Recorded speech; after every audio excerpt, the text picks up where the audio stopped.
Welcome everyone, my name is Steve Brooks and I've created the Electrical Power Equipment course.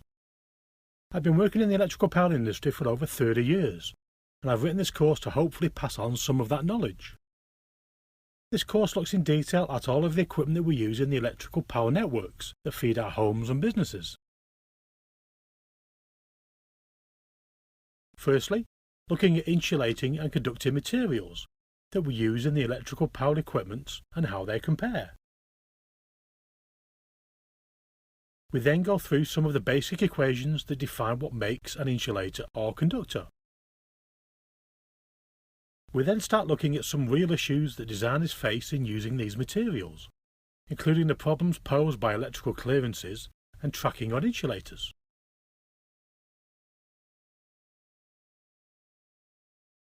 Circuit breakers are a key component in the electrical power network. We look at how they operate and how the breaker types change as the voltages and currents increase. After looking at the individual circuit breaker types, we look at how they are put together into a network and how electrical discrimination operates them in a certain sequence to clear an electrical fault. We then look at grounding systems. These are installed to protect personnel and equipment. We compare how grounded and ungrounded systems operate and see how the grounding system has to deal with touch and step potentials, before looking at the advanced grounding systems that we use in high voltage substations.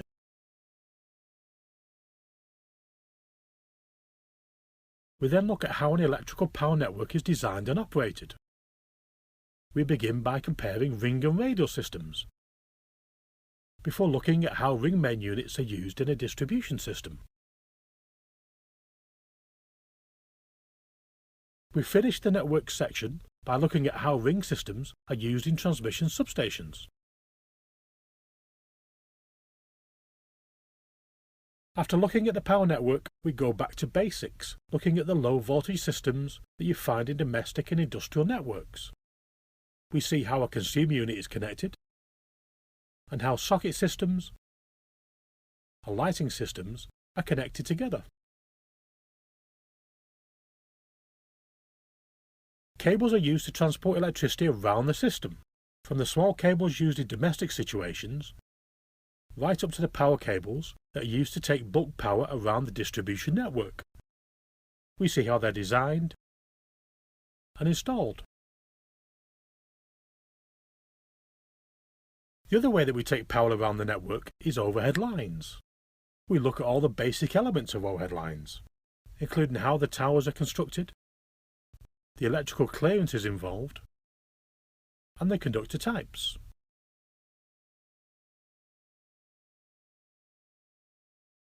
We complete the course by looking at transformers, which are a key element in the electrical power network. We start with first principles of how they operate, and then see how they can be used in the power network.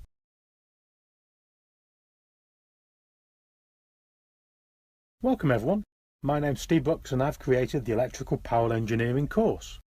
I've tried to write the course to make it accessible to everyone, including people without an electrical engineering background. In this module of the course, I will be describing in detail all of the main equipments that we use in the electrical power network, showing why we need them and how they work. This particular section introduces the ideas of conductors and insulators. Understanding the differences between these two building blocks is important, as we use conductors and insulators in all the main equipments that we will look at in later sections. I hope you enjoy this section and get something out of it. The aims of the course today are to introduce the principles behind insulators and conductors, to show how electrical clearances work, to show how insulators and conductors are used in the electrical system,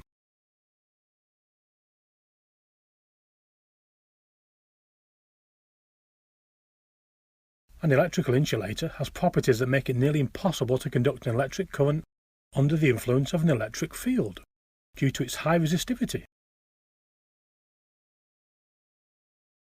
Here are some typical insulating materials. Here's an arrow showing the increasing resistivity from left to right. First we have glass or ceramic, which is a resistivity of 1 times 10 to the 11 ohm meters, which is equivalent to 100 billion ohm meters, a huge amount. Next we have plastic, which is a resistivity of 1 times 10 to the 12 ohm meters.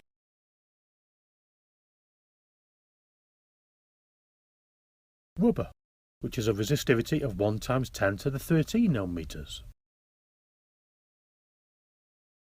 Wood, which is a resistivity of 1 times 10 to the 14 ohm meters.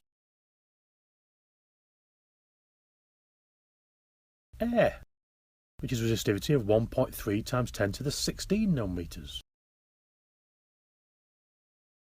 And finally Teflon, which is a resistivity of 1 times 10 to the 23 ohm meters. The main insulating materials used in the electrical industry are air, rubber, plastic and glass or ceramic.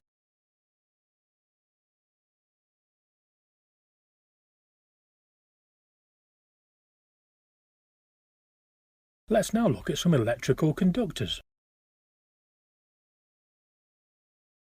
These have a low resistivity and can be used to take electricity from the source to the load without many electrical losses.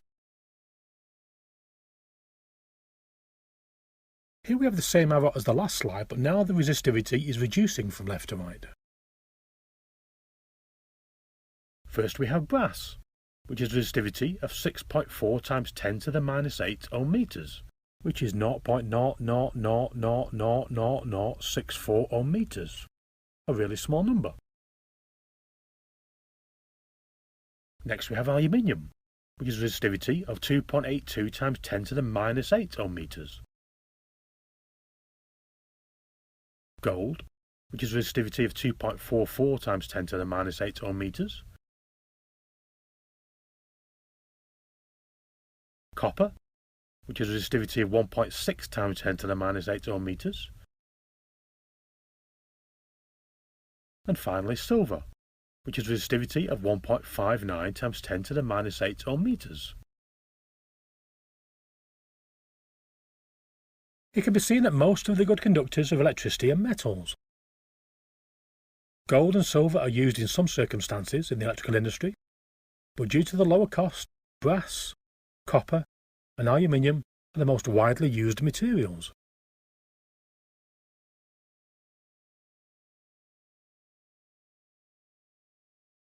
The resistance of an object depends on the material it is made of and its shape. Let's look at how to calculate a material's resistance. Resistance R equals resistivity with the symbol ρ multiplied by the conductor length L divided by the area of conductor A, where resistance is measured in ohms with the symbol omega. Resistivity is measured in ohm meters. Conductor length is measured in meters. Conductor area is measured in square meters. Don't get confused between resistance and resistivity. The resistivity is related to how the material itself resists the current flow, whilst the resistance comes into play when we use the material and form it into a physical shape. This is why we need to know the length and cross-sectional area to calculate its resistance.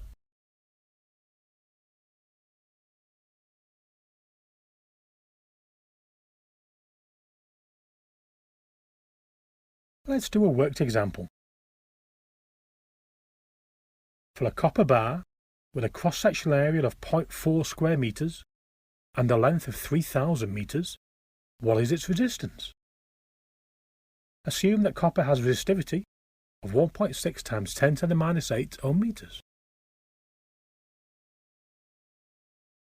From our previous equation, resistance equals resistivity times by the length of conductor divided by the area of conductor.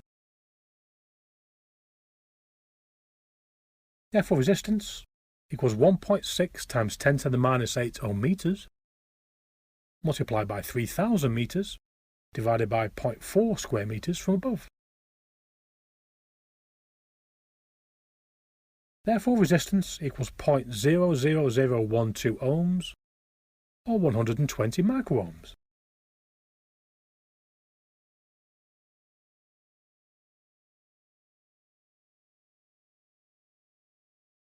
The main things to remember about material resistance are: as the cross-sectional area of a conductor increases, the resistance goes down. As the length of the conductor increases, the resistance also increases.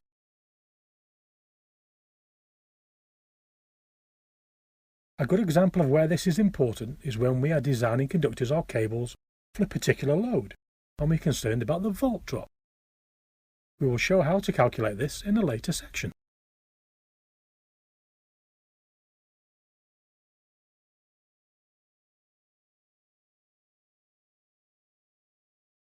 One insulator we use a lot in the electrical industry is air. Air is a good insulator, but like all materials, it has its limits. Let's energize an uninsulated conductor with a high voltage and slowly approach it.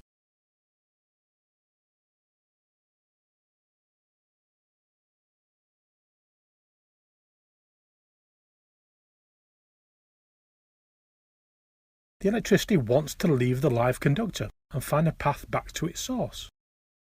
If we get close enough, the air will break down and turn from an insulator into a conductor, and an arc will form through the air, like lightning.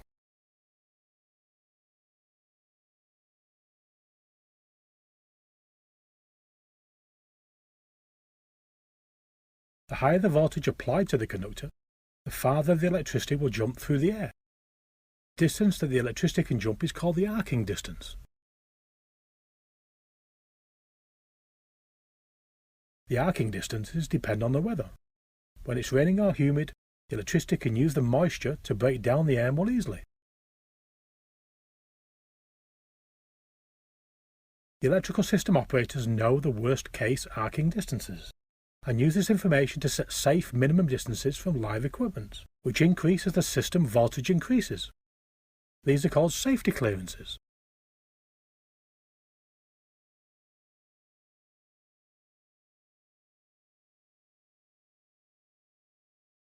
Here are some typical arcing distances and electrical clearances found in the electrical utility industry.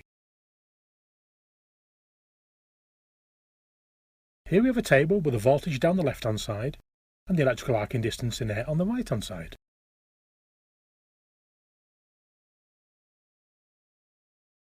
Firstly, let's look at 230 volts. At 230 volts, the electrical arcing distance in air is less than 1 millimeter, quite a small amount.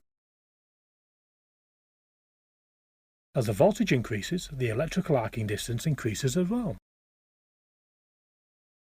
At 400,000 volts, the electrical arcing distance in air is over a meter. So if you stood within 1 meter of a bare conductor energized at 400,000 volts, you'd get electrocuted. Next we have a table with the voltage down the left-hand side, and this time we have the minimum safe distance from a bare conductor. This is defined by the utilities. At the lowest voltage, 69,000 volts, the minimum safe distance is 690 millimeters. As the voltage increases, so does the minimum safe distance. And finally, at 400,000 volts, the minimum safe distance is now 3.5 meters. The reason the safe distance is so much higher than the electrical arcing distance is to provide a factor of safety and protect people and equipment.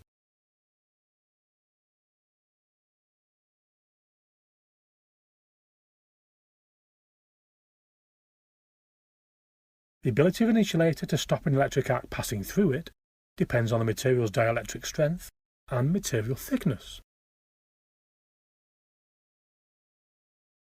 The dielectric strength for common materials used in the electrical industry are shown below. Here we have a table showing the material down the left-hand side and the dielectric strength in megavolts per meter down the right-hand side. First we have sulfur hexafluoride or SF6 gas, which has a dielectric strength of 7.5 megavolts per meter.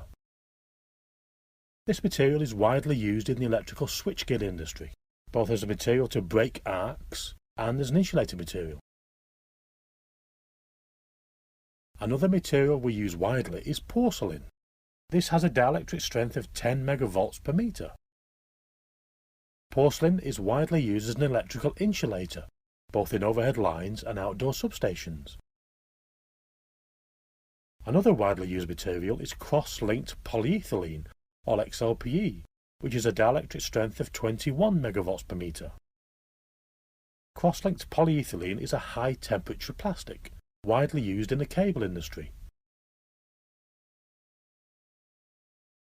The dielectric strength of a material is not linked to its resistance or resistivity, as these are related to current. It is instead related to its ability to withstand voltage. This varies from material to material. For a material to be a useful insulator in the power industry, it needs to have a high resistivity value and a good dielectric strength, which means it can withstand a high current and a high voltage.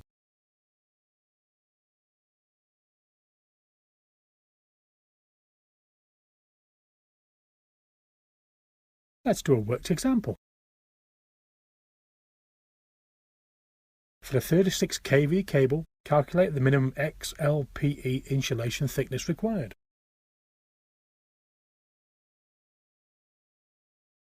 Here we have the table from before, showing the material and its dielectric strength.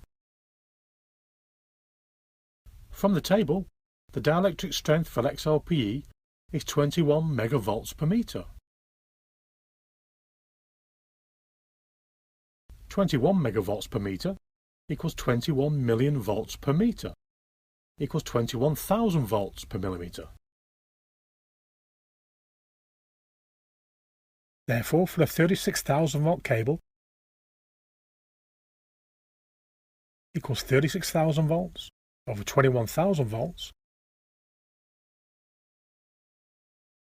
equals 1.71 millimeters.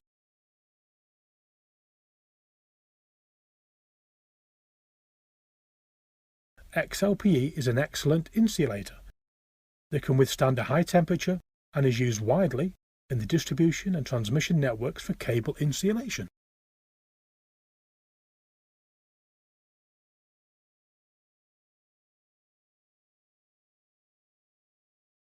Another issue we need to consider with insulators is tracking.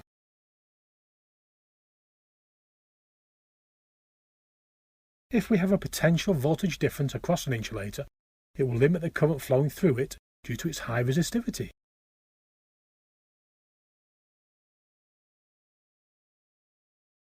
As the voltage increases, the electricity can't pass through it, so we'll try and go round the outside of the insulator. This is called tracking.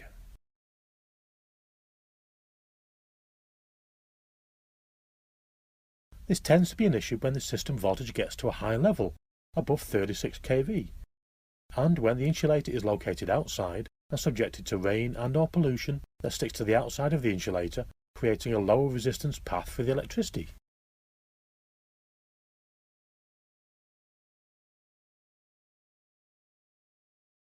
One way to reduce the effect of tracking is to increase the distance around the outside of the insulator.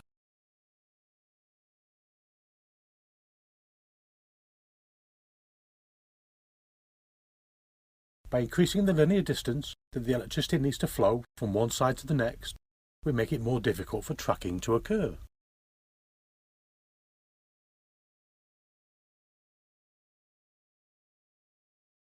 If we want to use the insulator for a higher voltage, we can simply stack the insulators in series.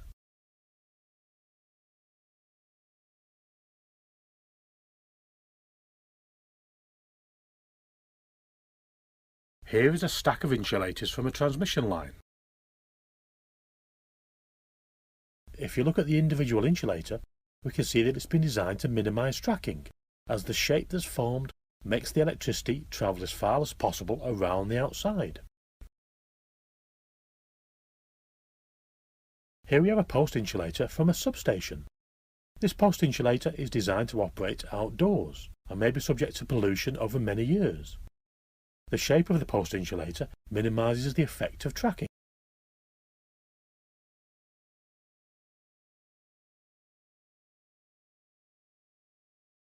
Let's now summarise what we've learned today. Insulators have a high resistance to electricity and conductors have a low resistance.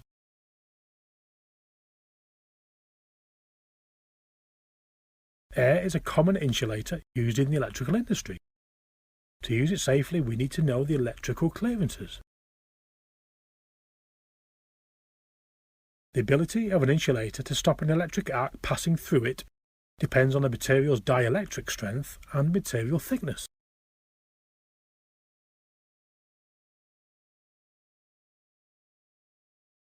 In this section we will look at circuit breakers, which contain the conductors and insulators that we covered in the first section.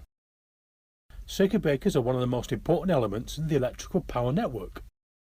By the end of this section you will understand why we need circuit breakers, how they operate, and also see how the circuit breaker type changes as the current and voltages increase.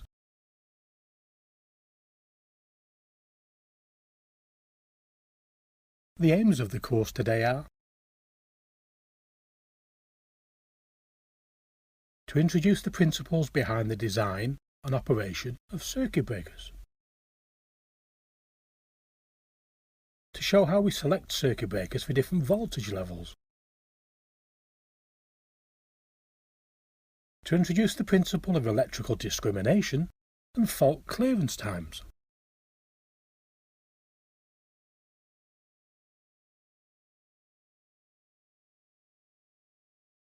here we have a circuit with current passing across two contacts.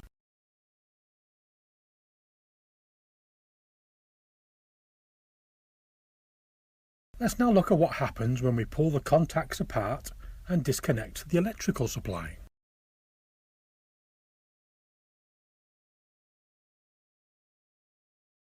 As the two contacts separate, the electricity wants to keep on flowing, so it ionises the air in between them, and an electrical arc will be formed. This is the same type of arc that we see when an electrical welding torch is used. Each time the AC sine wave passes through zero, the arc stops. But if the conditions are right, it then re-establishes itself. The arc's temperature and energy can damage the contacts and surrounding equipment. The higher the current, the more energy and burning capacity the arc has. The higher the voltage, the larger the distance that the arc can jump between the contacts.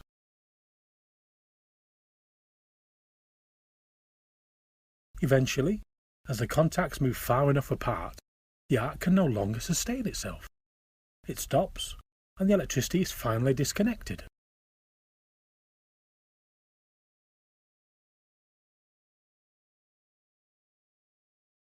The device that pulls the contacts apart and disconnects the electrical supply is called a circuit breaker.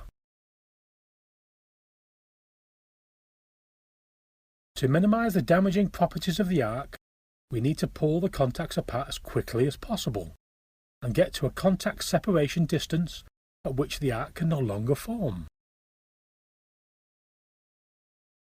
When we are dealing with high voltage, high current circuits, it is not possible to break the arc safely in air, so we insert other materials in between the contacts, including oils, gases and vacuums. We will look at these options in the remaining parts of this section.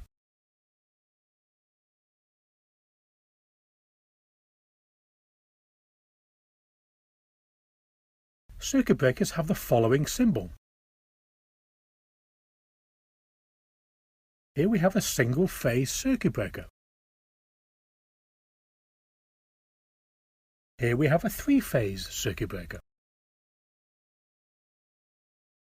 Circuit breakers are defined by their current carrying capacity and voltage rating.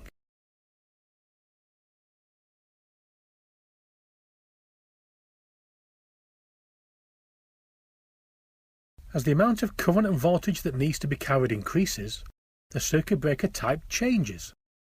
Let's look at some typical circuit breaker types. Here we have an arrow with current increasing from left to right. Firstly, we have a moulded case air circuit breaker or MCCB. These are rated up to 16 amps and rated up to 415 volts.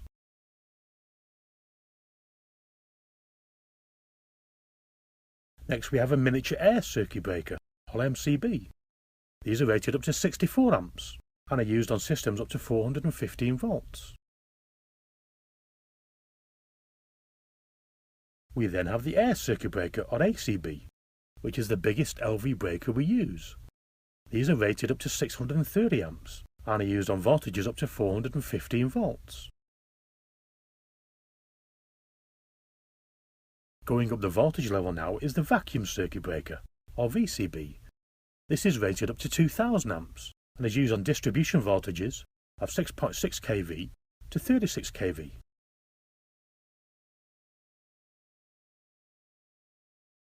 Finally, we have the gas-insulated SF6 circuit breaker. These are rated up to 3000 amps and are used on transmission systems with voltages from 66 kV to 400 kV.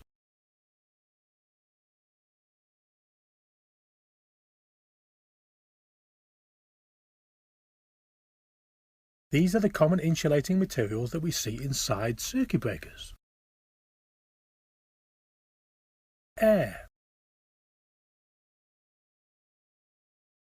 Air is still widely used as an inexpensive insulator for LV breakers, in moulded case circuit breakers or MCCBs, miniature circuit breakers or MCBs, and air circuit breakers or ACBs. Used on system voltages up to 415 volts. Vacuum. Vacuum contacts are used in modern medium voltage circuit breakers, as the high dielectric strength stops the arc restriking. Used on system voltages of 6.6 kV to 36 kV. Oil.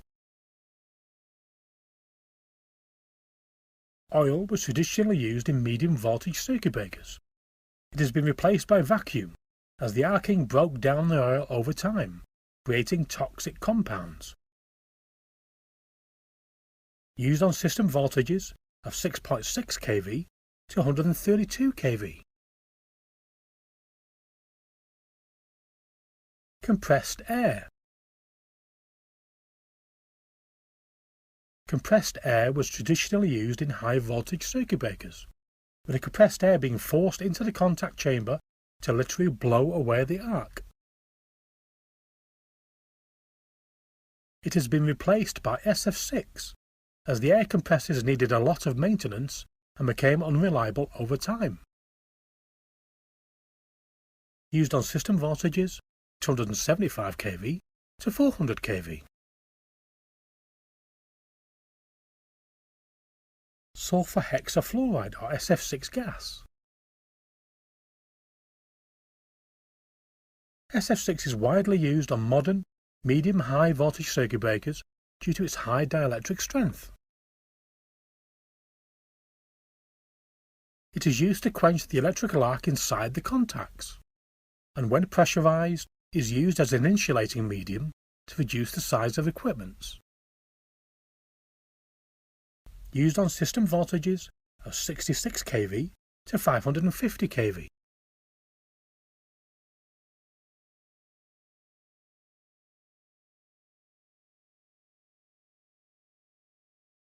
Let's look at the air breaker types.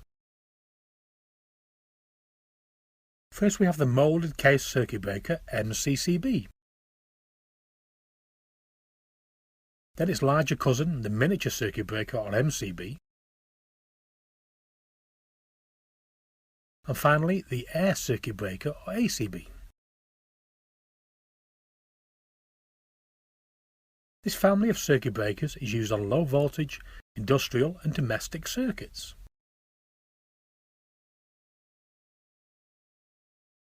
These circuit breakers have contacts that use air as a separating medium.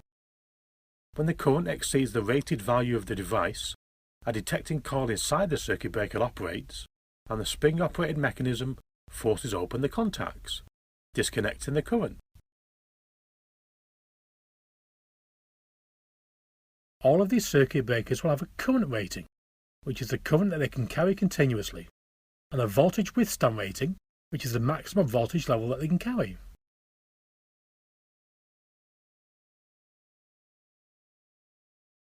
The current at which the circuit breaker operates depends on its type, as shown below.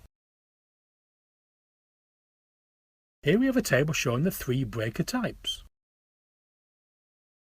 For type B, the operating current is between 3 and 5 times the rated current. For type C, the operating current is between 5 and 10 times the rated current. And finally, for circuit breaker type D, the operating current is between 10 and 20 times the rated current. Type B breakers are mainly used in domestic applications. Type C breakers are mainly used in light industrial applications. Type D breakers are used in heavy industrial applications when motors or a heavy plant are used. We can use the breaker ratings and the breaker type to operate the breakers in a certain sequence. This achieves fault discrimination.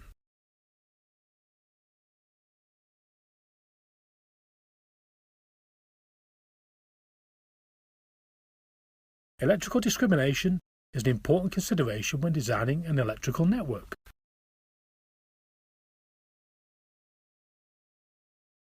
The aim is to only disconnect the minimum amount of the electrical system when an electrical fault occurs, leaving the healthy system untouched and as many customers unaffected as possible.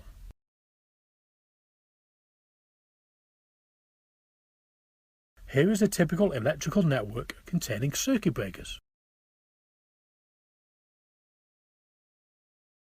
Here we have a typical distribution board, board A.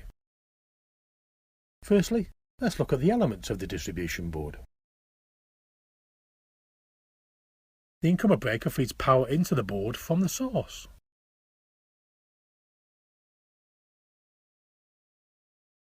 The bus bar connects all of the circuits together and feeds power from the incomer breakers to the feeder breakers.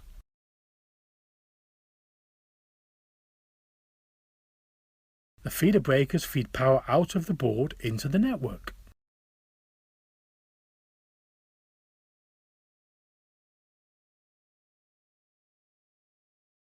Here we have some typical distribution boards, board B, board C, and board D.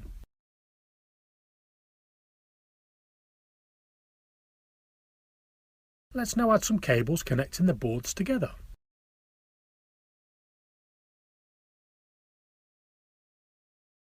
Firstly, let's energize the system by closing all of the circuit breakers. The power flows from board A through the cables onto boards B, C, and D. Let's apply some faults and see how the system reacts.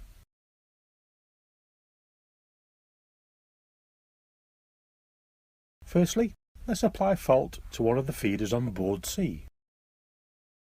As soon as the fault occurs, the current level will increase all the way through the system, from board A all the way through to the feeder of board C. If the system has been designed correctly, the feeder on board C will operate first, clearing the fault. As soon as this happens, the current level will cease and the fault will disappear. This now clears the fault from the rest of the system. If the fault wasn't cleared quickly, the whole system would be in danger of collapsing. Let's now reset the system.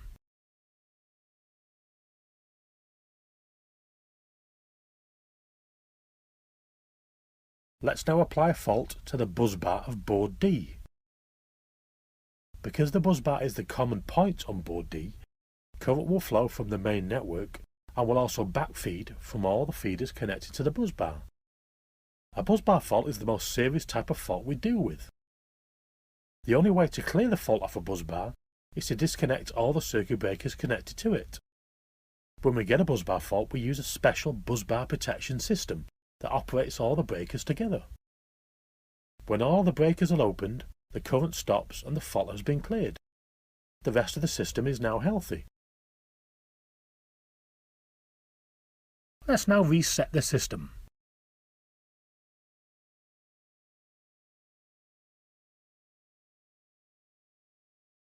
Let's now apply a fault on the cable connecting board A to board D. Current will now flow from board A into the fault and backfeed from board D into the fault.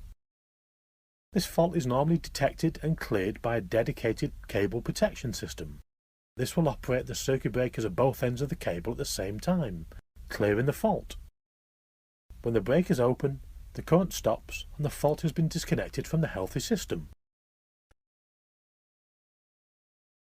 Faults are rare on the electrical system, but we need to design the network to be ready for whatever happens. The faults themselves are detected by a separate system which we call secondary protection. This dedicated system measures all of the system voltages and currents, works out where the fault is, and then decides which breakers need to be opened so that as much of the healthy system remains connected as possible. We will look at protection systems in detail in a future module.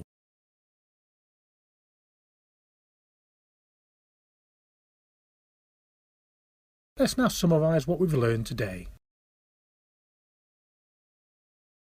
A circuit breaker is used to disconnect the current from a circuit and remove faults when they occur. The choice of circuit breaker depends on the voltage level and amount of current that needs to be disconnected.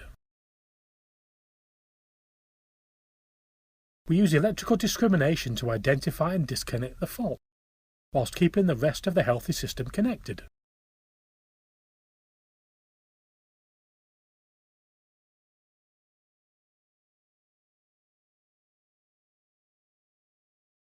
In this section we look at grounding systems. The use of these can be quite a difficult concept to understand, so we take things slowly to ensure that you will understand all of the basic principles before looking at the advanced grounding systems that we use in high voltage substations.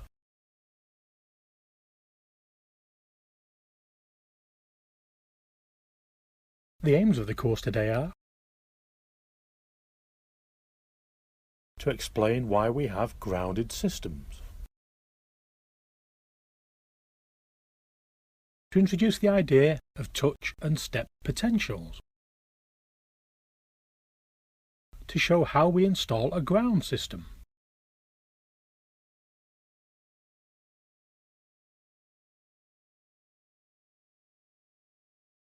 a grounding system, or in some parts of the world called an earthing system, is there to protect equipment and personnel from the dangers of electrical energy and to dissipate the fault current when things go wrong.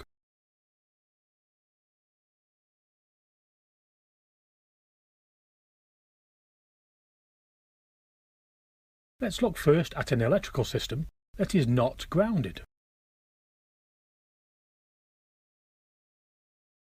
The first thing to know is that the ground beneath your feet is normally at 0 volts. It has no voltage potential and can be used as a reference point to all other voltages. In this case, the source of the electricity is an AC generator. Here we have the same generator as before with a live and neutral. If we look inside the generator, we will see a winding across which the electricity is formed.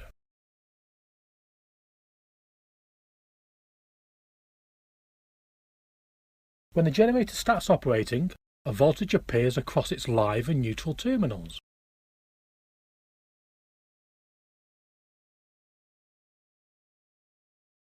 If we now connect a load, current will flow from the live terminal, through the load, and back through the neutral.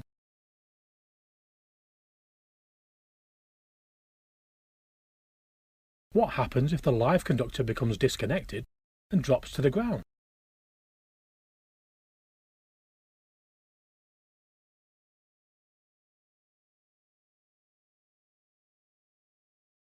For a short time, the ground voltage around the conductor will rise to match the live voltage.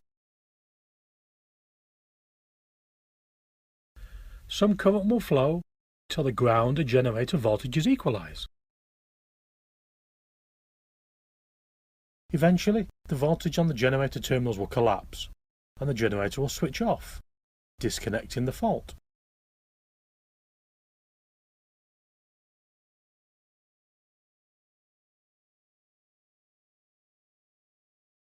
Let's now look at an electrical system where the generator is grounded.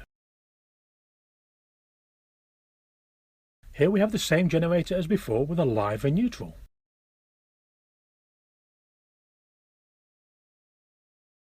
This time we ground the generator by connecting the bottom of the generator winding, called the neutral point, to the ground system using a solid copper ground rod.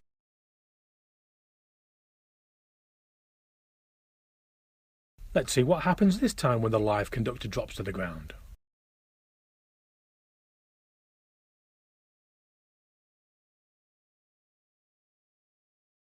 Again, for a short time, the ground voltage around the conductor will rise to match the live voltage.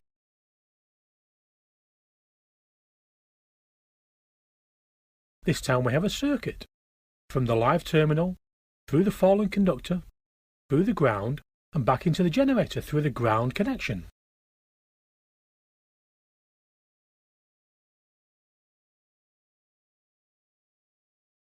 The resistance of this circuit is quite low, as it only consists of the conductor resistances and the resistance of the ground.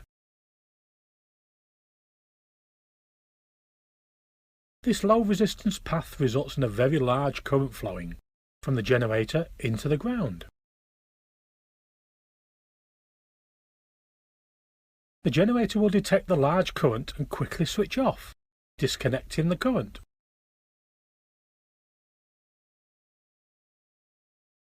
Therefore, in a grounded system, a high level of current flows when a fault occurs.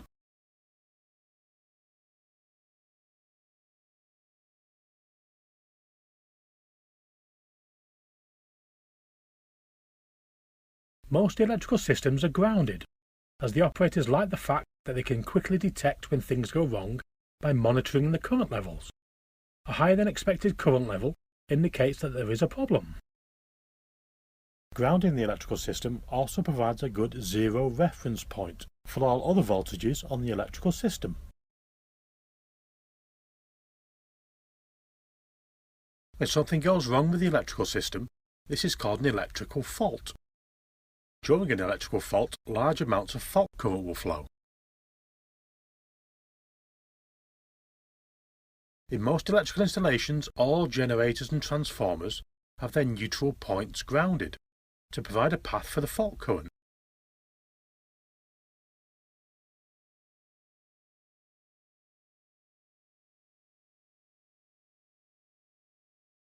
Here we show how a ground system is connected in the home.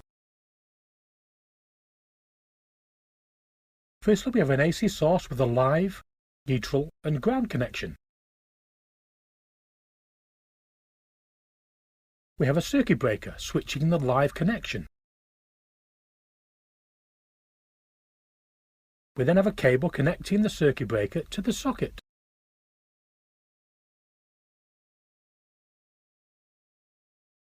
Here we have a typical washing machine with a 3-pin plug. Let's look inside the washing machine.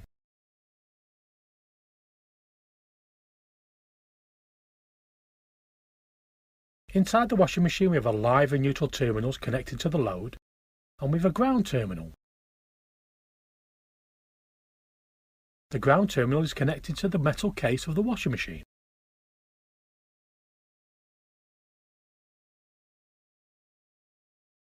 Let's now close the circuit breaker, turning on the washing machine.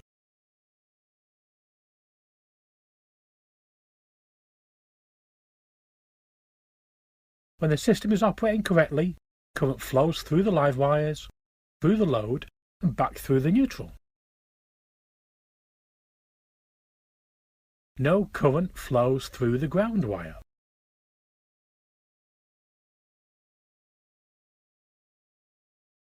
What happens if the live conductor becomes disconnected and touches the metal case of the washing machine?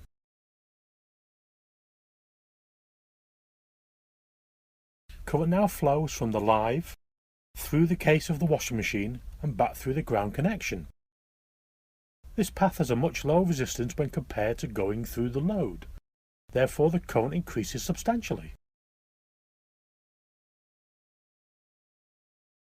This will be detected by the circuit breaker, which then opens automatically, disconnecting the fault and removing the danger. The system has healed itself. This shows one of the main reasons why we ground the electrical system.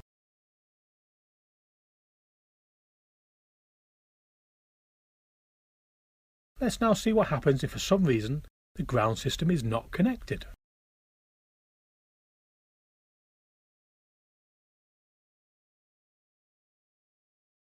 This time, when a fault occurs, fault current will not flow, as there is no defined fault path for the current. The circuit breaker will therefore not open. However, the metal case of the washing machine is now live, so anyone touching it will be in danger.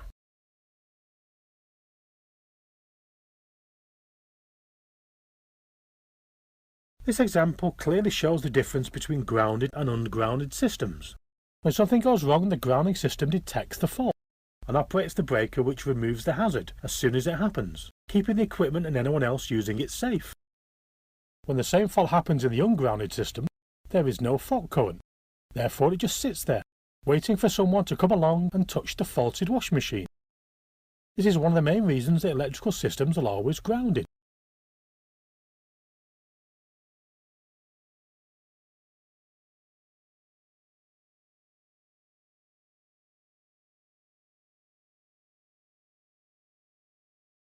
Grounding systems are there to allow for the quick detection of faults and to protect equipment and personnel from danger.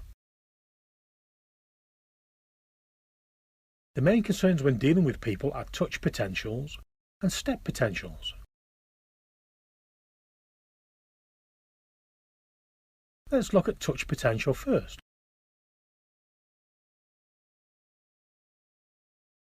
Touch potential is the voltage that may be applied between a person's hands and feet.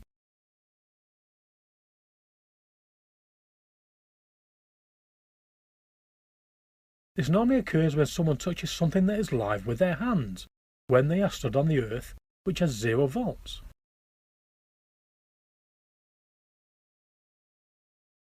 Touch potential is of particular concern, as current flows from the hand, across the heart and down the legs. This can cause cardiac arrest.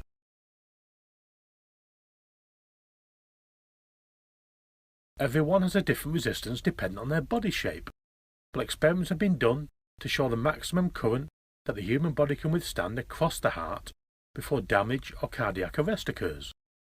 This can be as low as 30 milliamps for some people.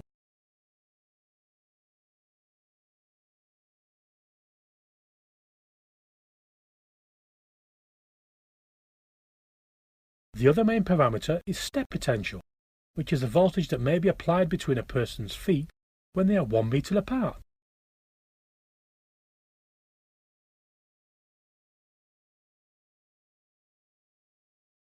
This normally occurs inside a substation, when a large fault happens and we have lots of currents flowing into the ground, raising the ground potential to a high level. This can create differences in the voltage appearing on each foot.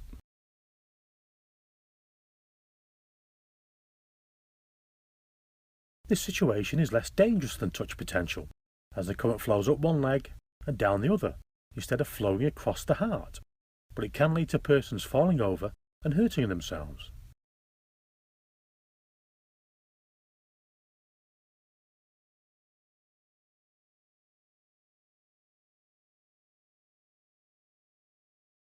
The way that we reduce the risk from touch potentials and step potentials is to ground all of the equipment, housings and exposed steelworks so that they all have the same voltage potential. If a person's hands and feet are all at the same voltage potential, then no current will flow through the body, and they are safe. This is done using copper ground conductors, bars and rods. Copper is used as it is a good conductor and is resistant to corrosion. For standalone equipment, we can simply connect a cable to a copper ground rod driven into the earth.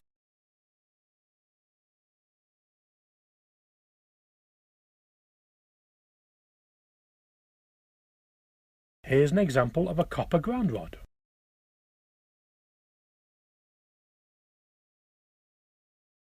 Inside substations we tend to have higher currents, so we like to have a dedicated grounding system consisting of copper bars and conductors. Connecting all of the equipment together at one common point ensures that it all has the same voltage potential and creates a low resistance path for any fault current.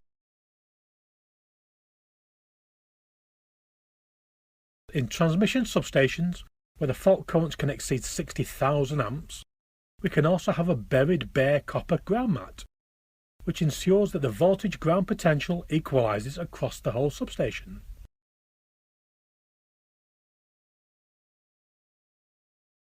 Here we have some outdoor circuit breakers. Underneath the substation we bury a bare copper ground mesh. We then connect all equipment inside the substation to the ground mesh. When we do get a fault, the voltage inside the substation may rise to many hundreds of volts. But because the ground and all the equipment connected to the ground mesh are all at the same voltage potential, there is no danger to personnel inside the substation. This is obviously an oversimplified system, but the principle is that all equipment are bonded together into one common grounding system, so that the voltage potential that appears on equipment and the hands and feet of all personnel inside the substation are the same. Grounding system design for transmission substations and the calculation of touch and step potential is a subject in itself, and will be covered in detail in a future module. Let's summarise what we've learned today. Most electrical utilities have a solidly grounded electrical system, which allows them to detect faults when they occur and provide a voltage reference point. When designing a ground system, we need to take into account the dangers of step potential and touch potential. We reduce the risk of these potentials by connecting all equipment to one common ground system.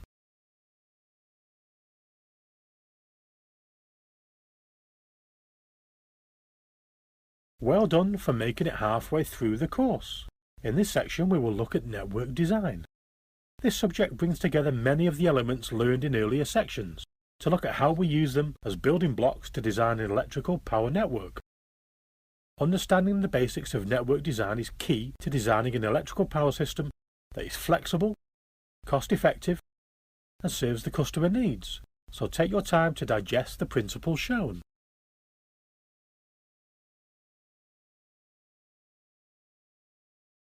The aims of the course today are to compare ring and radial circuits, to show how the transmission and distribution networks are interconnected, to show how ring circuits are used in distribution and transmission systems,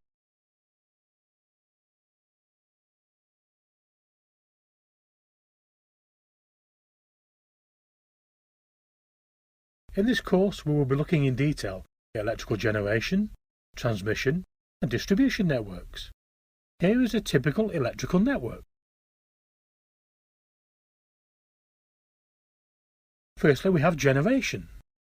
Generation can be gas, oil, coal or nuclear. Generating stations tend to need large amounts of water, so they tend to be located near the coast or near rivers. Generation systems tend to operate at 12,000 volts or 12 kV. Next we have the transmission system.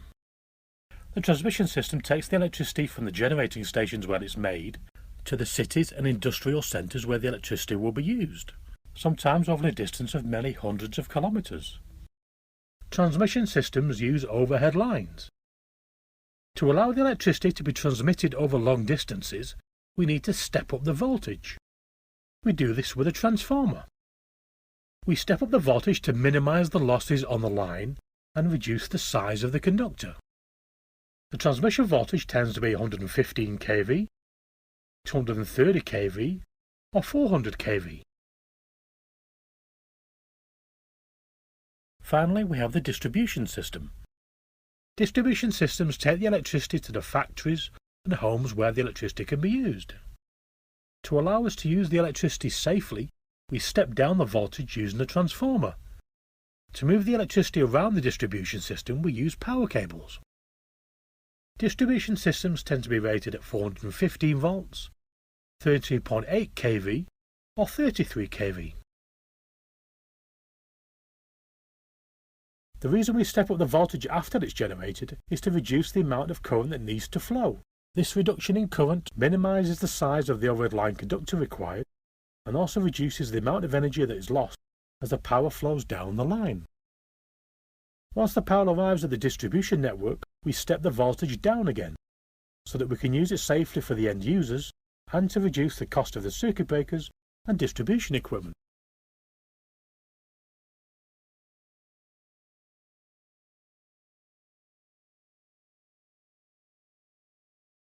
To start looking at how we design a network, let's firstly remind ourselves of the features of a series circuit.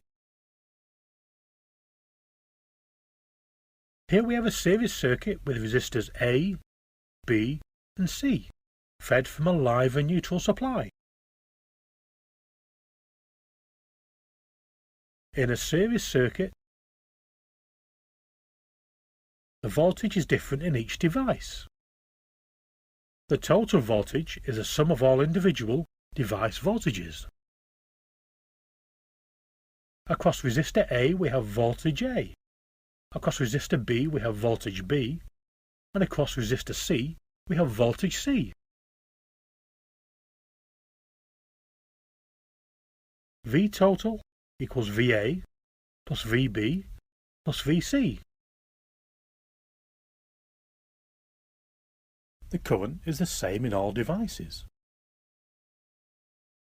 The same current flows through resistor A, B and C. So therefore I total equals IA equals IB equals IC equals the neutral current.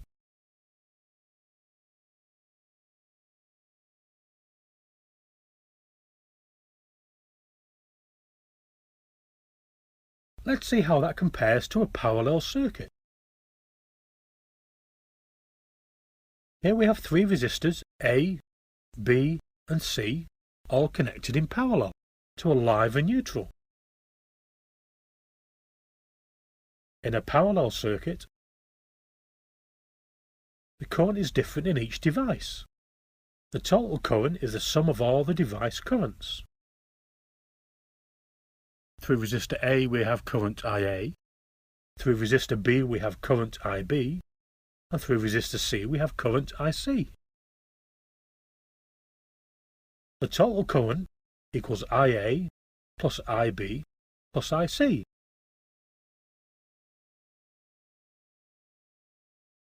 The voltage is the same across all devices. V in equals VA equals VB equals VC.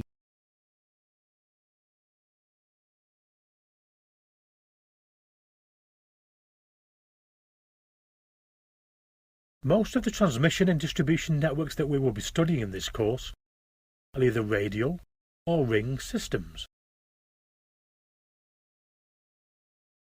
A radial system is a parallel circuit, where the power is only connected at one end of the network, as shown below.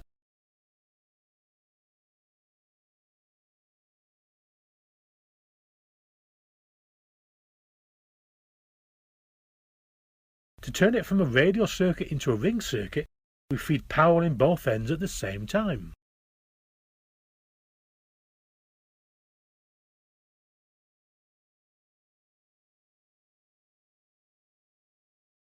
Let's see how ring systems and radial systems compare.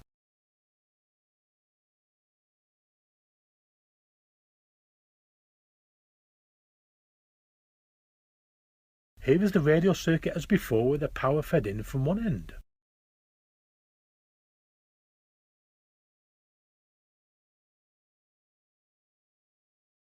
These are the advantages of a radial system.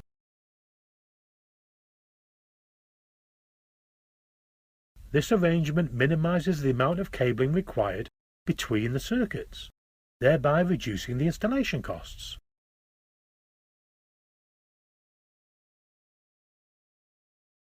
These are the disadvantages of a radial system. If a fault occurs along the chain, the supply will be lost to all of the loads. This reduces operational flexibility.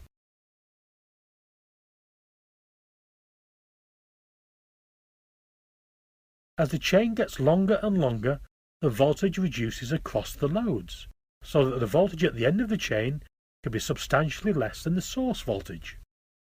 This is because the cables connecting the chain together all have resistance. Here we show the resistances of all the interconnecting cables. Across each resistor we have a volt drop.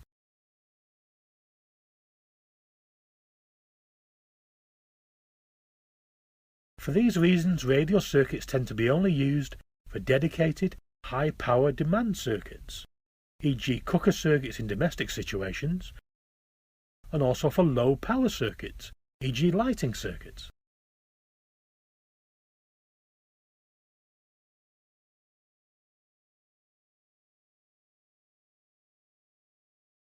Here is a typical ring circuit. Here we have the same ring circuit as before, with all the loads connected in parallel and power fed in from both ends. These are the disadvantages of a ring system. We now need to connect cabling to feed the power in at both ends of the network. This increases the installation cost.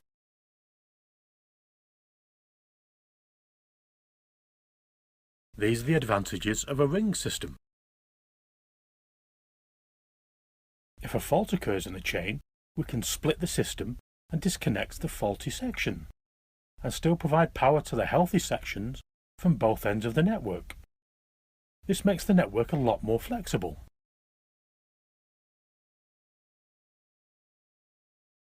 As the power is fed in from both ends, the voltage stays higher along the chain. Volt drop is less of an issue.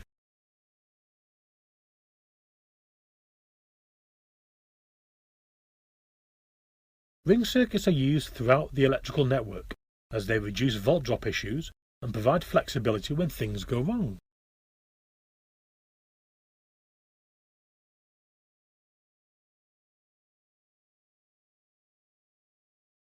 To get the full benefit of the flexibility associated with a ring system, we can add some circuit breakers to disconnect faulty sections and control the flow of power.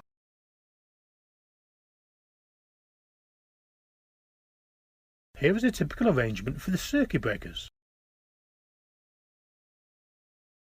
Here we have three circuit breakers, A, B and C, connected to a load.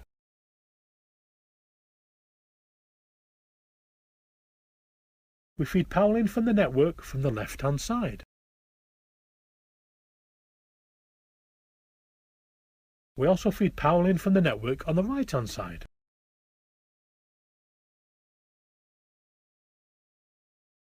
By altering the configuration of the circuit breakers, we can change the power flow.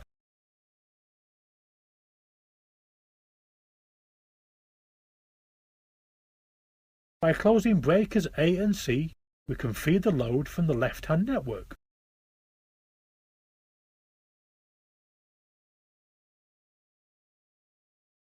By closing breakers B and C, we can feed the load from the right-hand network.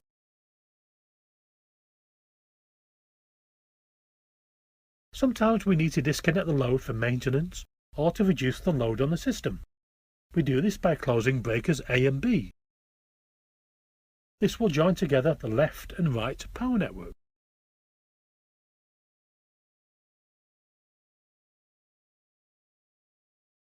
This arrangement is called a ring main unit and is used throughout the distribution network.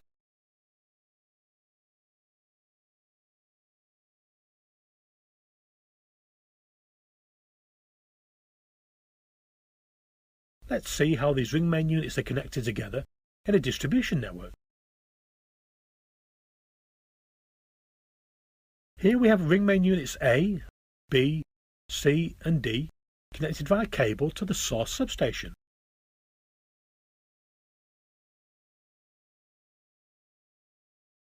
A normal configuration is to operate the ring with a split in the middle. Let's close all the breakers apart from one breaker on ring main unit B. This splits the system.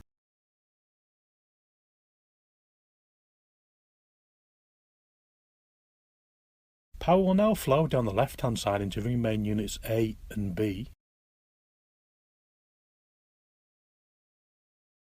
and down the right-hand side into ring main units C and D.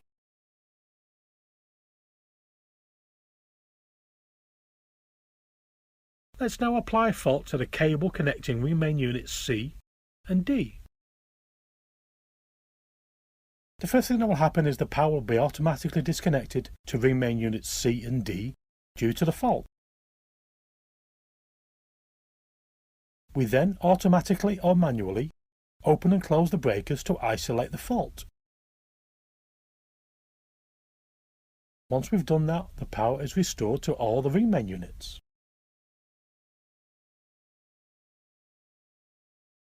This operational flexibility is why we see ring systems throughout the electrical network.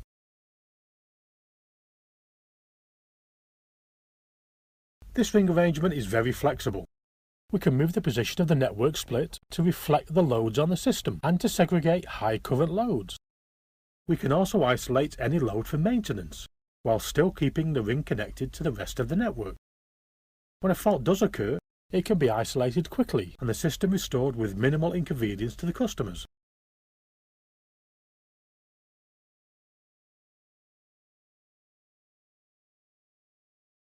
For transmission systems, we use ring circuits in a slightly different way. We call the circuits that feed power into the network incomers.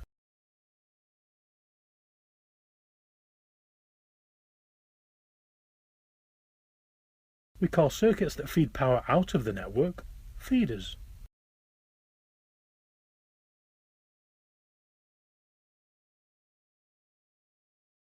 We put together incomers and feeders inside a substation.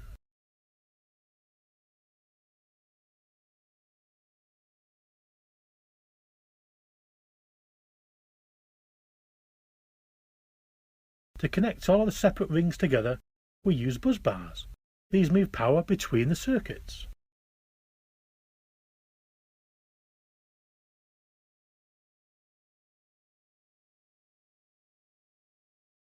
By opening and closing the circuit breakers, we can easily reroute the power from any circuit to any other circuit.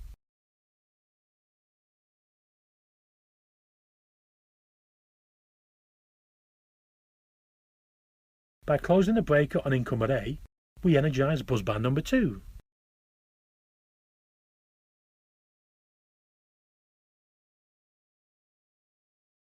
By closing the breaker on feeder B, power now flows from incomer A through busbar number 2 and onto feeder B.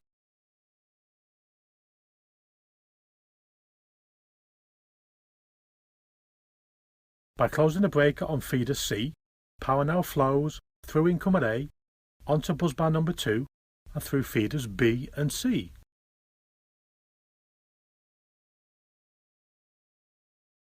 Let's now open the breakers again.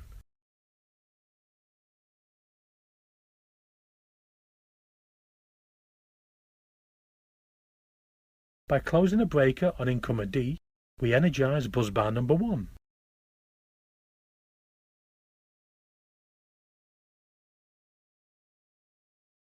By closing the breaker on feeder C, power now flows from incomer D through busbar number 1 and onto feeder C. This is obviously a very simple system, but it shows how flexible a ring system is in a transmission station. We can energize any busbar from any incomer and connect any incomer to any feeder. We can also connect both busbars together if need be. This allows us to disconnect faulty feeders and balance the load across the system. When a fault does occur on any incomer, busbar or feeder, we can reconfigure the system quickly and get the power flowing again by isolating the faulty section.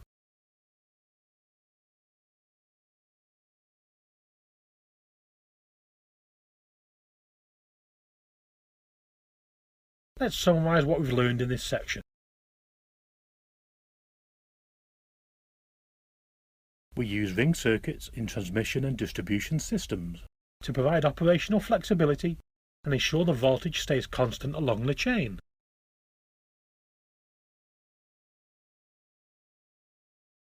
A ring main unit is used in distribution systems to control the power flow and allow faulty circuits to be disconnected.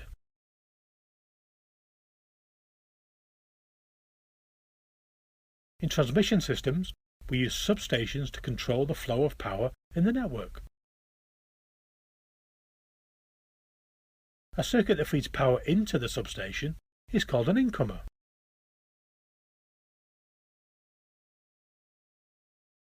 A circuit that feeds power out of the substation is called a feeder.